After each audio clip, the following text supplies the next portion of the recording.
In 1942, a woman arrived at the White House. She had killed 309 Nazis.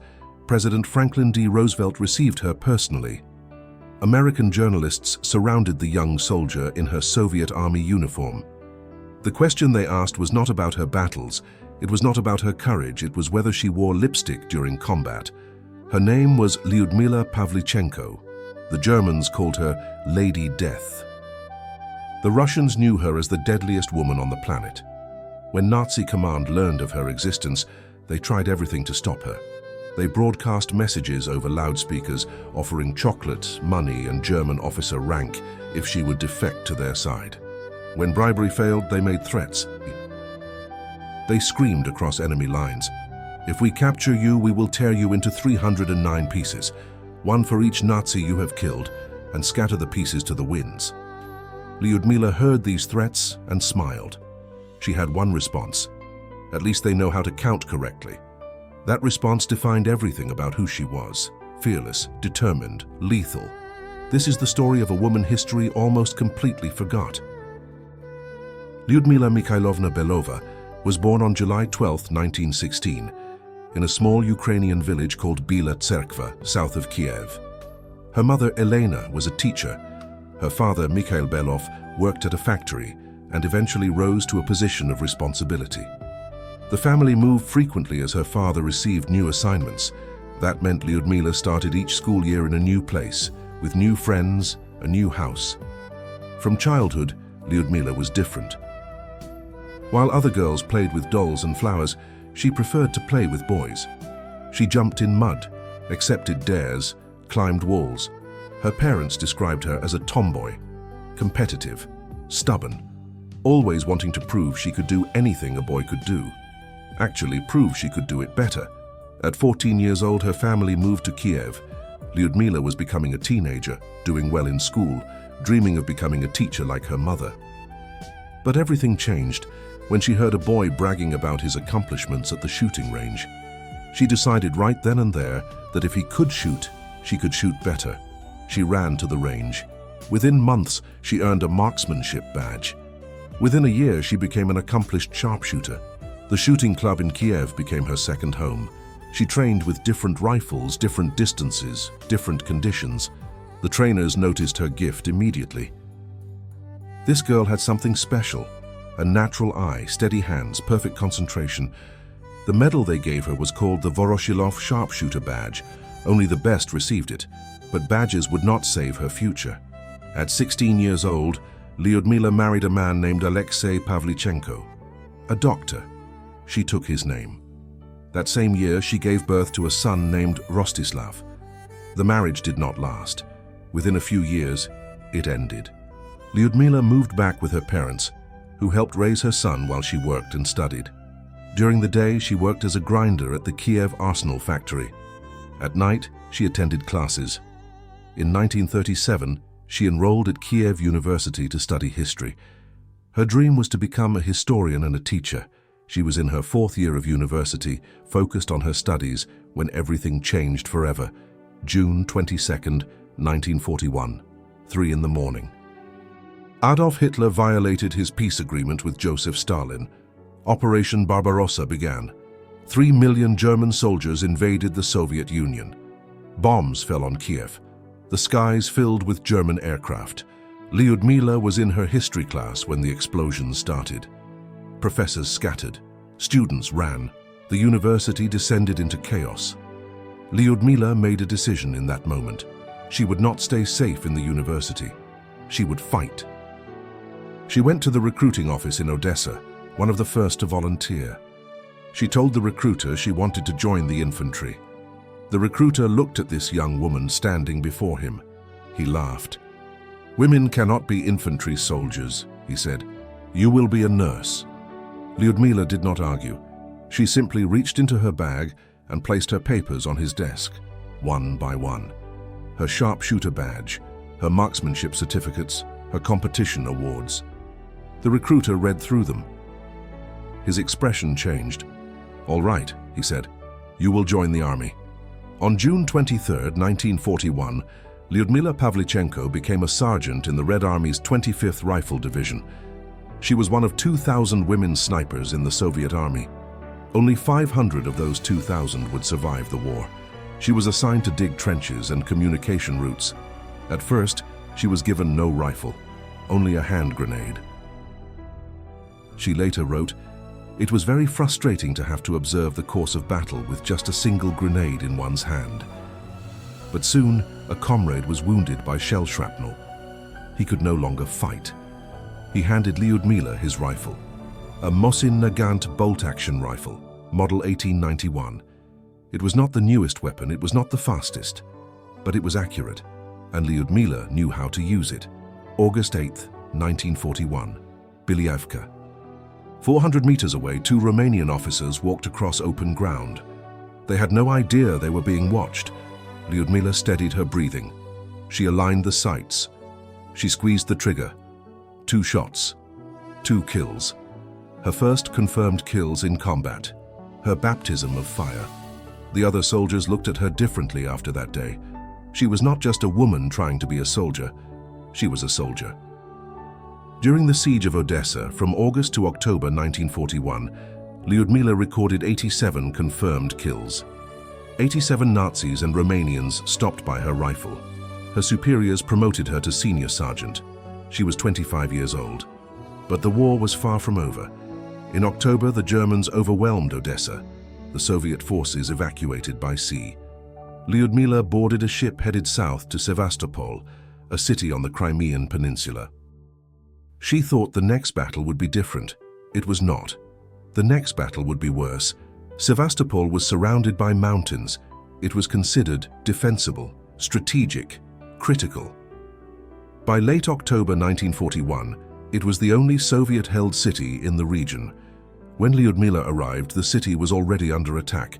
She had barely time to catch her breath before the fighting began again.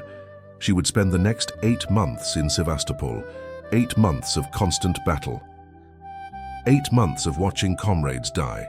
8 months of hunting men across scarred and broken landscape.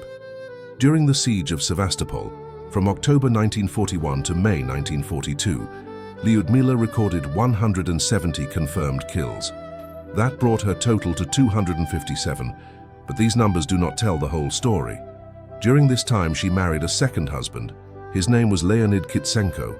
He was a fellow sniper, a good man. They married quickly, as soldiers do during wartime.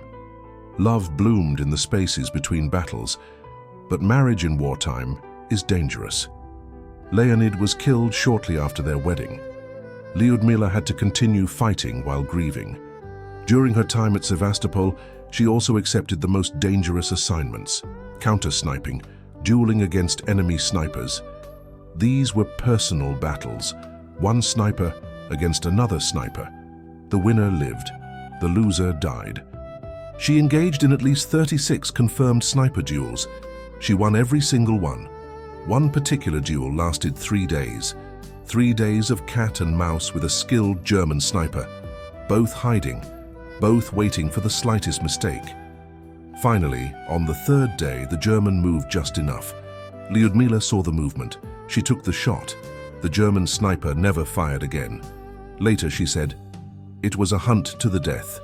That was one of the tensest experiences of my life."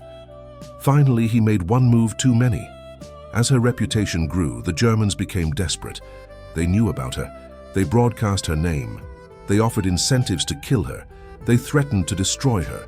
But nothing worked. Lyudmila kept fighting. She kept killing. Her count kept rising.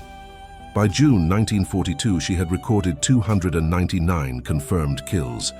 She was close to 300. But on her last day in combat, everything changed. A mortar round exploded near her position. Shrapnel flew everywhere. A fragment struck her directly in the face. She fell. Her comrades rushed to help her. She was bleeding. Her face was shattered. She had been hit 4 separate times during the war. This wound was the worst. The Soviet High Command made a decision. Lyudmila Pavlichenko was too valuable to lose. She had become a symbol, a legend. If she died, it would hurt Soviet morale. If she was captured, it would be propaganda disaster. They would not risk it. She was evacuated by submarine from Sevastopol to Moscow. She spent a month in the hospital recovering. When she healed, she was promoted to the rank of lieutenant. But she never returned to the front lines. Instead, the Soviet government gave her a new mission: train new snipers, teach them everything she knew, pass on her experience, and also become a propagandist, travel abroad, tell Americans about the Soviet sacrifice, convince them to open a second front in Europe to relieve pressure on Soviet forces. In late 1942, Lyudmila boarded a ship to America. She was 26 years old. She had killed 309 enemies. She had survived 4 wounds. She had watched her husband die in combat, and now she was traveling to a country that had never heard of her. When she arrived in Washington, D.C., the American press did not know what to make of her. Here was a woman in a Soviet military uniform, a killer, a soldier. The photographers wanted to get her picture. The journalists wanted to ask her questions, but the questions were not about military strategy. They were not about her experiences in combat. The New York Times called her the girl sniper. Newspapers observed that she wore no lip rouge or makeup of any kind. Journalists asked if she was worried about the appearance of her boots. One wrote, "There isn't much style to her olive green uniform." When an American reporter asked if there was a rule against women wearing makeup during battle, Lyudmila paused. She had just spent months fighting in trenches, watching friends die, hunting enemy soldiers. She answered, "There is no rule against it, but who has time to think of her shiny nose when a battle is going on?" That moment was captured by Eleanor Roosevelt, the First Lady. Roosevelt was immediately impressed by Pavlichenko. She saw past the Soviet uniform to the person inside, a woman who had sacrificed everything for her country, a woman who had been fighting while American women debated fashion. Eleanor Roosevelt invited Lyudmila to travel across America with her, to speak about the war, to tell Americans what it was really like, to convince them that the Soviet Union needed help, that a second front was necessary. Lyudmila and Eleanor Roosevelt toured America together. They visited New York, where Mayor Fiorello LaGuardia greeted her. A union representative gave her a full-length raccoon coat. In Boston, Chicago, Los Angeles, she spoke to crowds. Thousands of people came to hear her story. Few spoke English, but her translator carried her words. "I am proud to wear the uniform of the legendary Red Army. It has been sacrificed by the blood of my comrades who have fallen in combat with the fascists. I wish you could experience a bombing raid. You would immediately forget about the cut of your outfit." Slowly, Americans began to understand. This woman had seen real war. She had suffered real wounds. She had killed real enemies. She was not a curiosity. She was a warrior. When her tour ended, Lyudmila returned to the Soviet Union. She trained new snipers. She told her story to soldiers. She helped the Red Army prepare for the final push against Germany. Her students went on to kill hundreds more Germans. After the war ended in 1945, she returned to Kiev University to finish her education. She became a historian, just as she had always dreamed.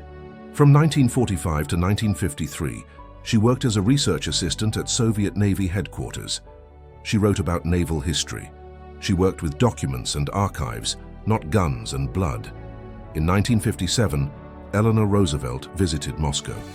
Despite the Cold War tensions between America and the Soviet Union, Roosevelt was determined to see her friend Lyudmila again. The two women had become genuine friends during their tour of America. They corresponded over the years. Now they reunited. Roosevelt and Pavlichenko spent the afternoon together in Lyudmila's Moscow apartment. Lyudmila had to make excuses to her Soviet minders to be alone with Eleanor. The two women reminisced about America. They talked about the war. They talked about the years that had passed since they last saw each other. But the years had been hard on Lyudmila. The war left permanent scars. She struggled with depression. She struggled with what we now recognize as post-traumatic stress disorder. She turned to alcohol to ease the pain. The memories of Sevastopol never left her. The faces of the men she killed never faded. The death of her husband haunted her. On October 10, 1974, Lyudmila Pavlichenko died of a stroke in Moscow. She was 58 years old. Her funeral was attended by few. A woman who had been celebrated as a war hero, who had visited the White House, who had been befriended by the First Lady, died with little fanfare. She was buried in Novodevichy Cemetery in Moscow. Her son Rostislav was buried next to her when he died in 2007. A simple grave, no grand monument, no statue, just a name on stone. But history did not forget her completely. In 1976, the Soviet Union issued a commemorative postage stamp featuring her portrait. In America, folk singer Woody Guthrie wrote a song called Miss Pavlichenko to honor her memory. Today, historians recognize Lyudmila Pavlichenko as the deadliest female sniper in all of recorded history. She shares the list of greatest snipers with other legends: Simo Häyhä, Chuck Mauhiny, Adalbert Waldron. These are names known to military historians, but Lyudmila Pavlichenko remains largely unknown in America, unknown to most of the world. The woman who changed the course of the Eastern Front, the woman who defied gender expectations, the woman who told American reporters the truth about war. She chose to fight when she could have remained safe. She fought when women were expected to be nurses and support staff, not combat soldiers. She won every duel. She survived when thousands died around her. She suffered wounds that would have ended most careers. She endured. When history tried to dismiss her as unusual or exceptional or perhaps just lucky, she responded with action, with skill, with an unshakable will to survive and to win. The journalists asked about her makeup. She answered with her rifle. The Germans tried to bribe her. She answered with more kills. The world tried to forget her, but she remains a testament to human courage.